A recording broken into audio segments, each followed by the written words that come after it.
Tous les caractères ne sont pas présents sur votre clavier, mais si vous souhaitez quand même les insérer, donc quel que soit ce caractère, sachez que vous pourrez le faire directement à partir d'Excel 2010.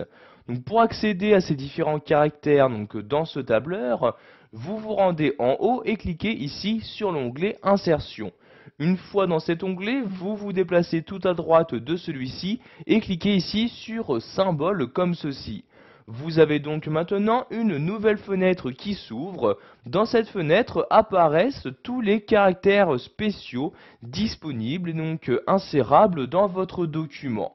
Donc vous voyez, j'ai par exemple ici différents signes mathématiques, comme ici la racine carrée, le signe infini, etc. Donc, vous pouvez, si vous le souhaitez, modifier la police de ces caractères spéciaux en cliquant ici sur cette flèche-ci. Et vous avez donc ces différentes polices qui apparaissent pour personnaliser, si vous le souhaitez, le caractère à insérer. Donc vous vous déplacez ici à l'aide du curseur, ici de l'ascenseur, et vous avez donc ici ces différentes polices disponibles. Donc je vais garder ici la police par défaut, texte normal comme ceci.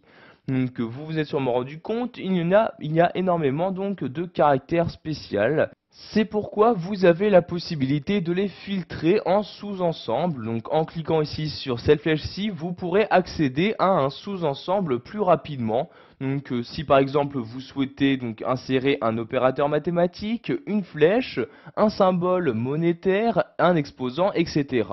Donc je vais par exemple ici pour l'instant insérer un opérateur mathématique. Je clique donc ici sur opérateur mathématique et j'insère par exemple ici le symbole racine carrée. Je clique donc dessus pour le sélectionner et je clique ici sur insérer pour l'insérer dans mon document.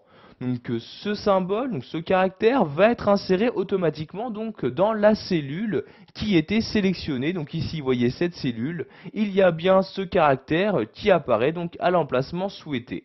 Je vais maintenant changer de sous-ensemble en retournant ici sur la flèche comme ceci. Donc je clique bien sur la flèche pour faire apparaître le menu et je choisis maintenant quel sous-ensemble, quel caractère je souhaite insérer. Donc je remonte ici à l'aide de l'ascenseur comme ceci. Donc vous avez ici les différents sous-ensembles. Donc par exemple ponctuation générale, je clique ici et apparaissent les différents caractères spéciaux correspondants.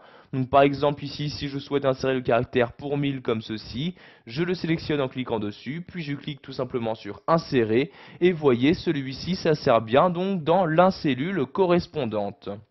Une fois que vous avez fini d'insérer votre caractère spécial, vous pouvez donc maintenant fermer cette fenêtre en cliquant en bas à droite de celle-ci sur fermer comme ceci.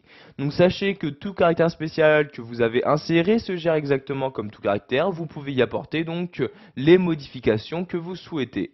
Donc pour le supprimer, je vais ici placer mon curseur après et appuyer sur la touche retour arrière de mon clavier et voyez le caractère vient tout simplement de disparaître. Voilà, vous avez appris dans cette vidéo formation à insérer des caractères spéciaux, donc caractères qui ne sont pas forcément présents